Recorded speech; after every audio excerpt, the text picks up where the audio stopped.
If you're a huge Browns fan, it probably was not a great weekend. Browns eliminated by the Texans in what turned out to be a blowout loss in Houston. Kevin Stefanski's reaction to that playoff loss.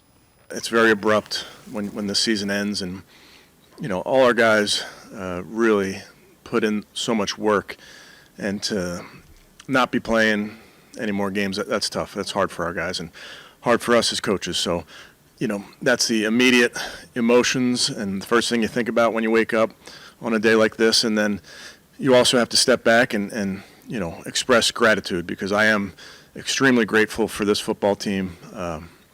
They work like crazy.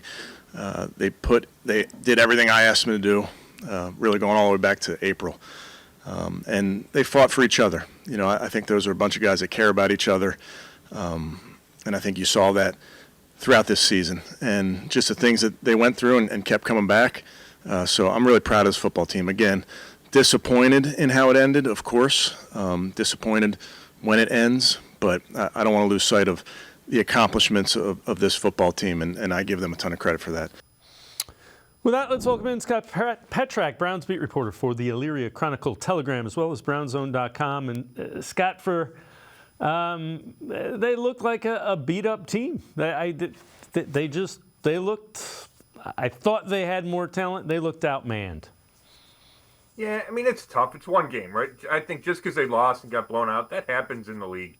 Now, it doesn't mean they didn't play poorly. It doesn't mean they don't have flaws. They certainly do. I was surprised by how poorly the defense played in that first half. I just didn't see that coming. I thought Bobby Slowick, the hot Texans offensive coordinator, had a great scheme and got the Browns on a bunch of misdirection. And then I think the rest of it was things that if you're going into the game, you thought, oh, man, I'm concerned if you're a Browns fan. I'm concerned that Flacco's going to turn the ball over. I'm concerned that the tackles can't protect long enough. And those two things wound up, if you add that to the defense, wind up being the backbreakers.